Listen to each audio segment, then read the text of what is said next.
जय हिंद दोस्तों। इस सवाल को जरा ध्यान से देखिएगा और ये वाला जो सवाल पूछा गया है ये आपसे पूछा गया है ज्योग्राफी से, यानी कि आप इसको फिजिकल ज्योग्राफी से ले सकते हैं, क्योंकि इसमें जो क्वेश्चन पूछा गया है वो किसके बारे में पूछा गया है, जायंट स्टार के बारे में पूछा गया है, यानी कि अगर जिसे हम हिंदी में कहते हैं बृहद तारे के रिगार्डिंग में। तो इसके रिगार्डिंग में आपके पास दो स्टेटमेंट है और दोनों स्टेटमेंट में से बताना था, यानी कि दो कथन है और दो कथन में से बताना था कि कौन सा कथन हमारा सही है। पहले हिंदी मीडियम में क्वेश्चन देख लेते हैं, उसके बाद हम इंग्लिश मीडियम में देखेंगे। पहला स्टेटमेंट कहता है, यानी कि जो पहला कथन है वो कहता है बृहद तारे वामन तारों की तुलना में अधिक समय तक क्या करते हैं, अस्तित्व में बने रहते हैं।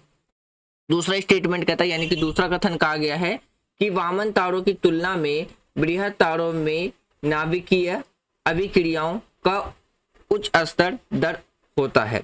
अब इन दोनों कथनों में से बताना था कि कौन सा कथन हमारा सही है। एक चीज और, जैसे जब आप क्वेश्चन सॉल्व कर रहे होते हैं तो क्वेश्चन देखने से पहले आप पहले ये चेक करिए कि क्वेश्चन में करेक्ट पूछ रहा या इनकरेक्ट पूछा जा रहा, सही कथन पूछा जा रहा है या गलत कथन पूछा जा रहा है। तो इसमें पूछा जा रहा है सही कथन, यानी कि करेक्ट स्टेटमेंट बताना था। तो ऑप्शन देख लेते हैं। जैसे हमारे पास ऑप्शन ए था, कथन 1 और कथन 2 दोनों ही सही है, और यानी कि तथा कथन 2 कथन 1 की व्याख्या करता है। दूसरा ऑप्शन कहता है कथन 1 और कथन 2 दोनों सही है, किंतु कथन 2 कथन 1 की व्याख्या नहीं करता है। तीसरा जो ऑप्शन है वो है कथन 1 सही है किंतु कथन दूसरा सही नहीं है। तीसरा स्टेटमेंट कहता है, तीसरा ऑप्शन कहता है कथन 1 सही है, कथन 1 सही नहीं है किंतु कथन 2 सही है।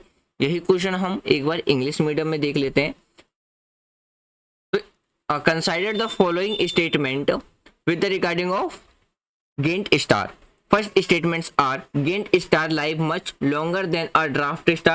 Second statements are compared to draft star, Gantt star have a greater rate of nuclear reaction. Which statements are correct? First options is both statement 1 and statement 2 are correct, and statement second explanations statement 1. Option B, both statements are correct but statement second does not explain statement 1. Option C is statement 1 is correct but statement second is incorrect. Option D is statement 1 is incorrect but statement 2 is correct. Which option is our correct answer? So right answer is option D. First statement are incorrect but second statement are correct. Now explain it. First statement are Gantt star is shorter than compared to draft plant. So first statement are incorrect. यानी कि अगर हम बात करें जो giant star है, यानी कि जो हमारे बृहद तारे हैं वो ड्राफ्ट स्टार से क्या होते हैं, छोटे होते हैं ना कि बड़े होते हैं। तो इस वजह से हमारा जो पहला स्टेटमेंट होता है वो क्या हो जाता है, इनकरेक्ट होता है। तो राइट आंसर आपको देखने को मिलेगा option D is correct answer, यानी कि first statement are incorrect but second statement is correct. और ऐसे ही मोर इन्फॉर्मेटिव वीडियो डिस्कशंस के लिए आप हमारे चैनल को सब्सक्राइब करें।